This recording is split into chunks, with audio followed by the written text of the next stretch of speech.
நான் பேசுறது பின்னாடி இருக்கி கேக்குதா? யாரும் பேசாம இல்ல.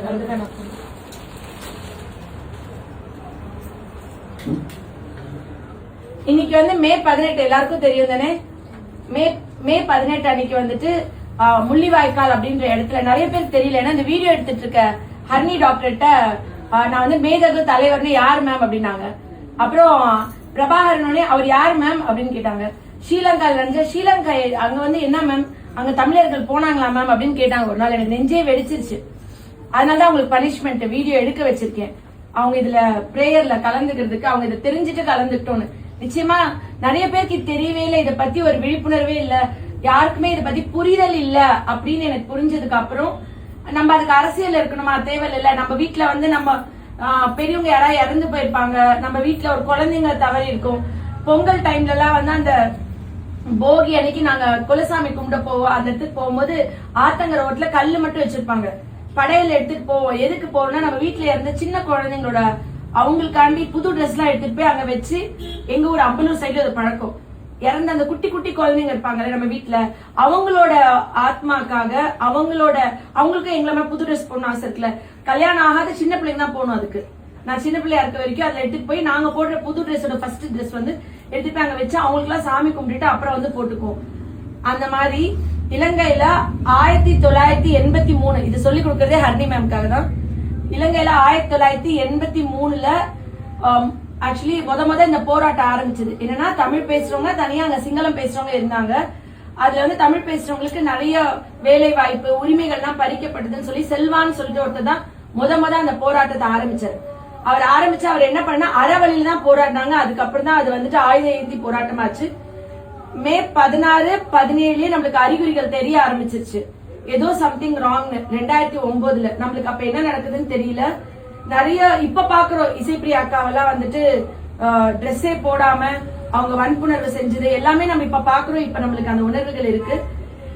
ஆனா வீட்டுல நம்மளோட முன்னாடி இருந்த நம்மளோட தமிழ் மாசமா இருக்கவங்க, கர்ப்பமா இருந்தவங்க, ஒரு தாய் வந்து இறந்து கிடக்குறான்னு தெரியாம பசியோட அழுத்தி ஒரு குழந்தை போய் அந்த தாயோட மார்பகத்துல பால் குடிச்சிட்டே இருக்கு. இறந்து அந்த குழந்தையும் அடுத்து அது அப்படியே இறந்து போறது.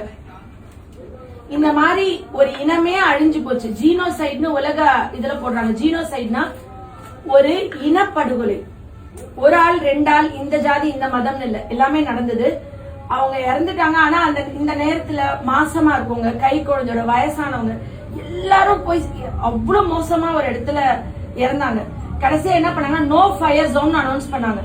மே 18ஆம் தேதி நோ ஃபயர் ஜோன்னா இந்த போர்ல உயிர் பிரிய மனம் இல்லாதவர்கள் இப்ப எல்லாருமே ஒவ்வொரு பொந்துக்குள்ள ஒளிஞ்சுக்குவாங்க.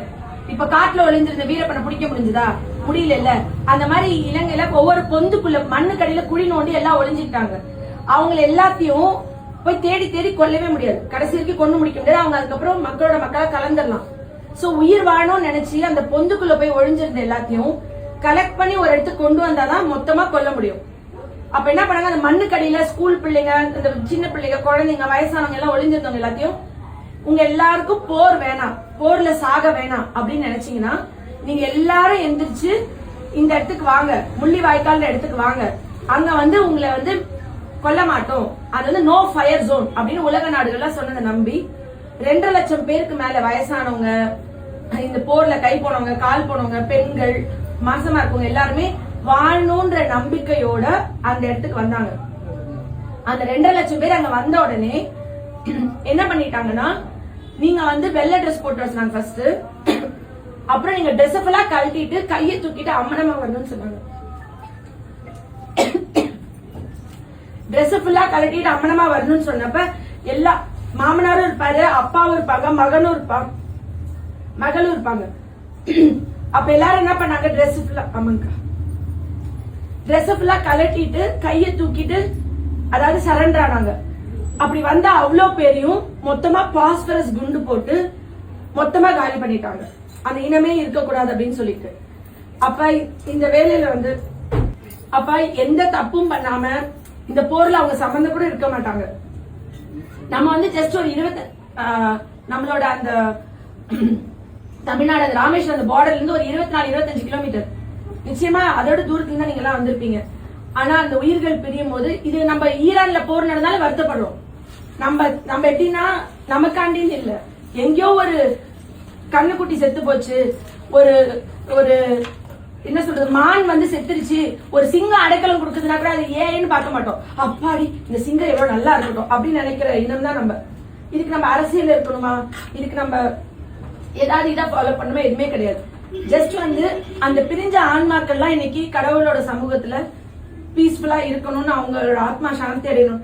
இன்னைக்கு இனிமே அறப்போராட்டம் தான், இனிமே அரசியல் போராட்டமா தான் இது முன்னெடுக்க முடியும்.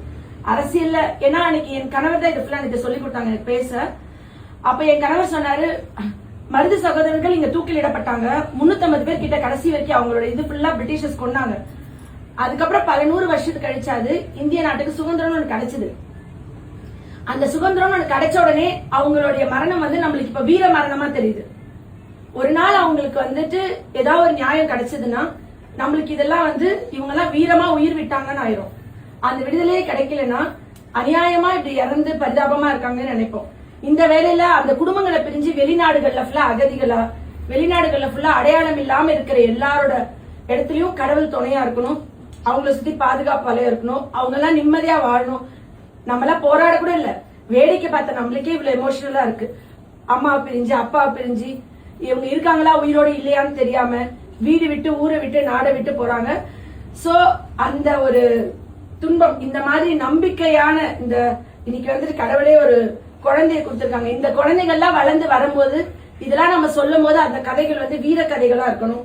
நிச்சயமா வந்து அந்த கதைகள்லாம் வந்து எப்படி இருக்கணும்னா இவங்களுக்கு இவங்க நம்ம எப்படி மருது சகோதரர்கள் சொல்றோமோ அந்த மாதிரி இவங்களுக்கு அந்த கதைகள்லாம் நம்ம சொல்லணும். நிச்சயமா அது நடக்கணும் நம்ம வேண்டிக்குவோம். இந்த டைம்ல வந்துட்டு நம்மளால என்ன பண்ண முடியும்னா அவங்களுக்கு எல்லாம் வந்து விலைக்கு எல்லாருமே வந்து கேண்டில்ஸ் வாங்கி வச்சிருக்கேன். நம்ம ஃபர்ஸ்ட் ஏத்தோம் மேட்ச் பாக்ஸ்.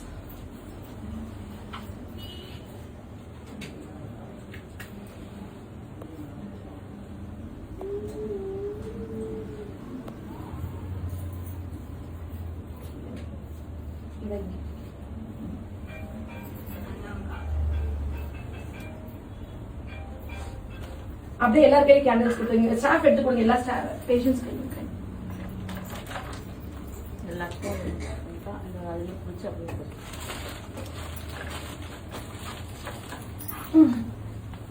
எல்லாருமே கேண்டில் ஏத்திடுவோம். சும்மா ஜஸ்ட் பக்கத்துல உடனே எடுத்துருங்கடா கொஞ்ச நேரத்துல.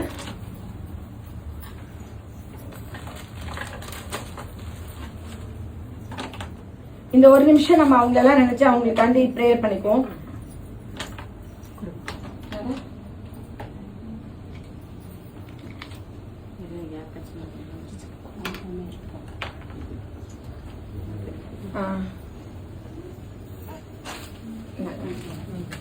வேர்க்குது செல்லத்துக்கு.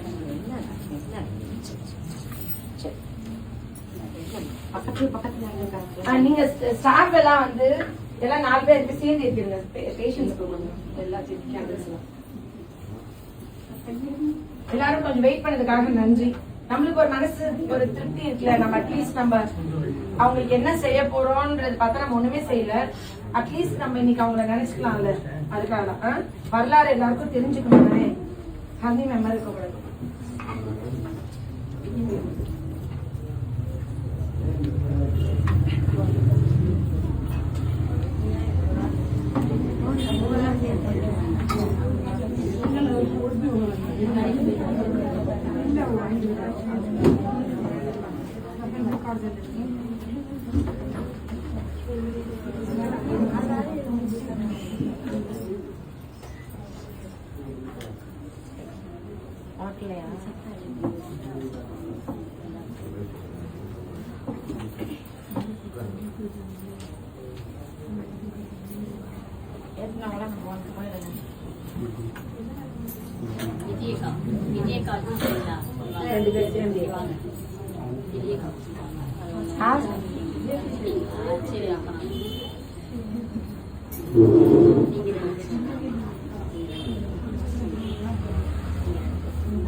இந்த இந்த போட்டோ வந்து செஞ்சோலை போட்டோங்க. இது நான் சொல்லவே இல்லை. இந்த போட்டோ வந்து செஞ்சோலை போட்டோ. ஸ்ரீலங்கால இருந்து எனக்கு ஒரு பேஷண்ட் கொண்டு வந்து கொடுத்தாங்க. அவர் வந்து நம்ம தலைவர் மேதகு பிரபாகரன் அவங்க. அவரோட முகம் தெரிஞ்சா இந்த வீடியோ பிளாக் பண்ணிடுவாங்க. அங்க நடுவில் இருக்கிறது அவர் தான். நான் இந்த வீடியோ கட் பண்ணி எடுத்து காமிக்கிறேன். அவரோட முகம் தெரிஞ்சதுன்னா வீடியோ வந்து நம்மளுக்கு Facebook எதுலயும் போட முடியாது. உலகம் முழுக்க வந்து இது சுதந்திர போராட்டம் மாதிரி போராட்டமா சொல்லல, ஒரு தீவிரவாத அமைப்பா மாத்திட்டாங்க. சோ அவங்க அந்த அவரோட இந்த டே இந்த மே 18 அன்னைக்கு தான் அவர் வந்து உயிரோட இல்லைன்னு அனௌன்ஸ் பண்ணாங்க. அதோட தான் போர் நிறைவடைஞ்சது.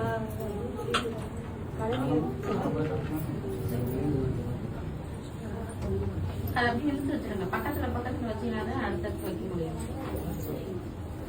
தள்ளி வச்சீங்கன்னா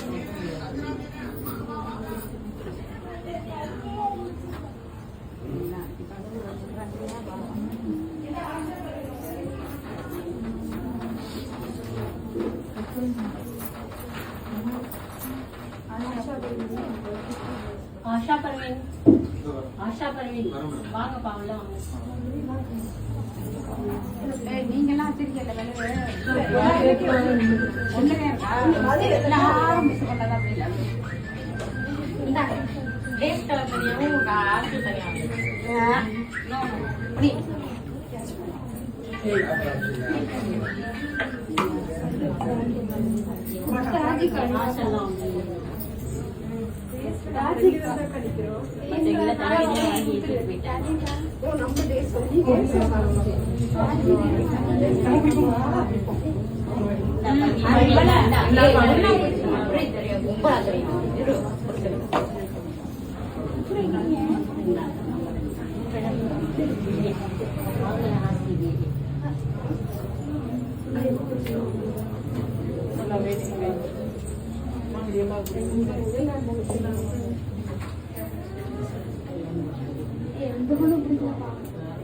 உட்காந்து அப்படியே கை வையடி. உட்காந்துக்கணும், உட்காந்துட்டு அப்படி